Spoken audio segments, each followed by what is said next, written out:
오늘 이 새벽 예배 하나님의 말씀의 이 본문의 제목은 징계를 감사하라입니다.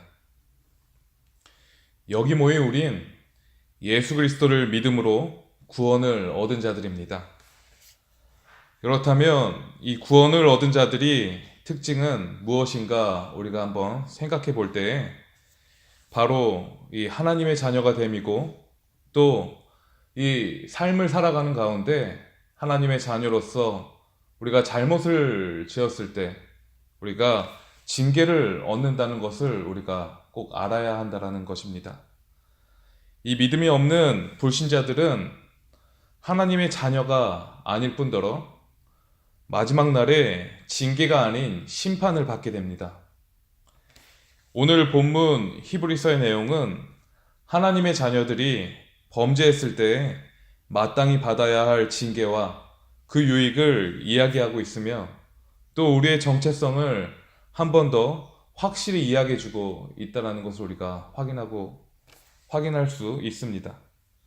이 5절을 보시면은 또 아들들에게 권하는 것 같이 너에게 권면하신 말씀을 잊었도다 일렀을 때 내 아들아 주의 징계하심을 경히 여기지 말며 그에게 꾸지람을 받을 때에 낙심하지 말라. 이 5절 말씀을 보시면 잠언 3장 11절에서 12절을 인용한 말씀을 우리가 찾아볼 수 있습니다. 잠언 3장 11절 12절에는 내 아들아 여호와의 징계를 경히 여기지 말라. 그 꾸지람을 싫어하지 말라. 대저 여호와께서 그 사랑하시는 자를 징계하시기를 마치 아비가 그 기뻐하는 아들을 징계함 같이 하시느니라. 이 잠언의 말씀을 이 히브리서 기자가 인용하고 있습니다. 이 말씀을 우리가 살펴볼 때 곧 성도가 이 징계를 받을 때 성경 말씀을 기억하고 회개하여 돌아서라는 이 권면을 우리가 확인할 수 있습니다. 이 5절의 말씀 가운데 주의 징계하심을 경히 여기지 말아야 하는 것은 여기서 우리는 어떠한 범죄로 받는 징계를 우연한 재앙이나 쉽게 여기는 아주 지혜롭지 못할 때가 우리가 많이 있습니다. 항상 이 신앙생활 가운데 성령의 인도를 받기를 우리가 힘써야 할 것이고 또 민감한 태도로 이 죄에 대한 회개를 놓치며 살아서는 안 될 것을 우리가 알아야 합니다. 출애굽기 4장 24절에 이 모세의 아내가 이 십보라가 장자의 할례를 거부하는 행동으로 이 모세가 징계를 받게 됩니다. 이처럼 특히 주의 일꾼들은 또 직분자들은 이 범죄를 함에 있어서 하나님께 회개를 해야 한다는 우리가 확실한 또 말씀을 기억해야 합니다.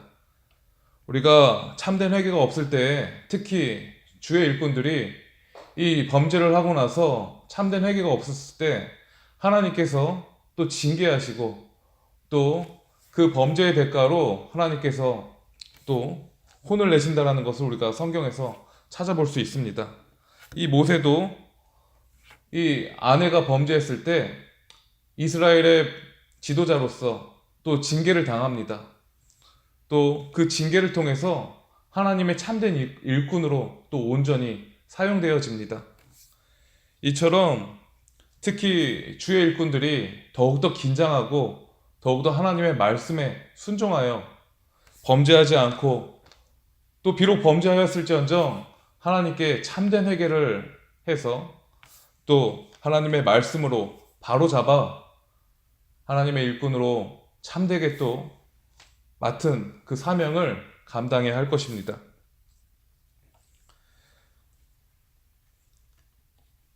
5절을 보시면은 또 끝부분에 낙심하지 말라 이렇게 또 증거합니다. 하나님의 징계를 받으면 이 어려운 상황이 올 때가 있습니다. 또 고통 속에서 어려워할 때가 생길 것입니다. 그러나 이 낙심하지 말라고 이 히브리서 기자는 증거하고 있습니다.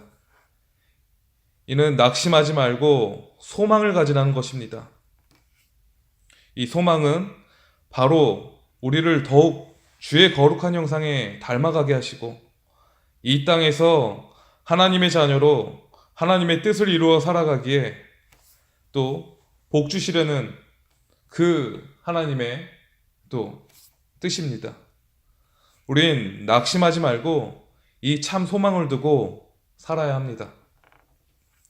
6절을 보시면 주께서 그 사랑하시는 자를 징계하시고 그의 받으시는 아들마다 채찍질 하심이니라 하였으니 이 말씀 가운데 이 사랑하는 자를 징계하시고 라고 이렇게 히브리서 기자가 증거하는데 이것은 하나님께서는 참 사랑이시다라는 것을 나타내고 있습니다.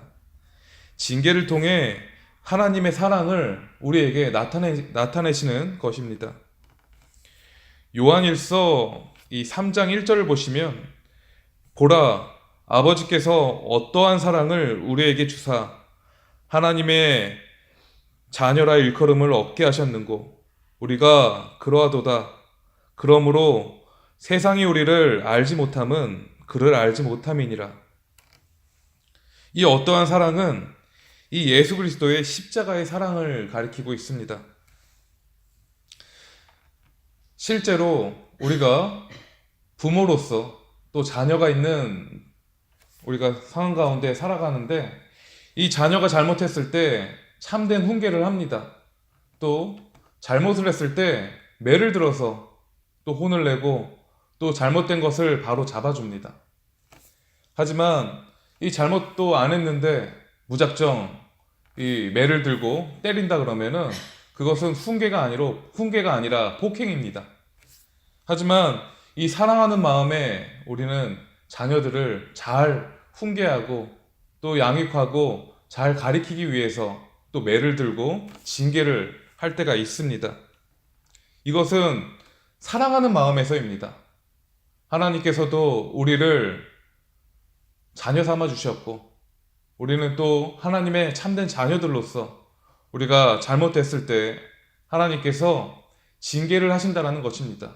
그것은 곧 하나님은 사랑이시기에 우리를 그 사랑으로 징계하시는 것이고 또 그 사랑을 통해서 우리가 하나님의 참된 자녀로서 이 땅에서 우리가 하나님의 말씀대로 순종히 살아갈 수 있도록 복 주시는 것이고 또 그 징계를 통해서 하나님의 나라를 더욱더 확장해 나가시려는 그 이유에서입니다. 우린 이 요한일서 3장 1절의 말씀처럼 이 어떠한 사랑을 우리에게 하나님께서 계속 주십니다. 이 어떠한 사랑은 아까도 말씀드린 것처럼 이 예수님의 이 십자가의 사랑입니다. 우리 이 십자가의 사랑으로 구원을 받은 것을 우리는 확신합니다. 또 이 믿음으로 우리는 구원을 받았기에 언제나 이 하나님의 이 십자가의 사랑을 언제나 날마다 기억하며 또 우리가 범죄했을 때 이 징계를 받음으로 우리가 하나님의 사랑의 자녀라는 그 자녀임을 우리가 감사해야 할 것입니다. 그러므로 이 하나님의 징계는 사랑의 징계요, 생명의 징계입니다. 곧 우리의 영혼을 살려나가는 그 징계인 것을 우리가 믿어야 할 것입니다.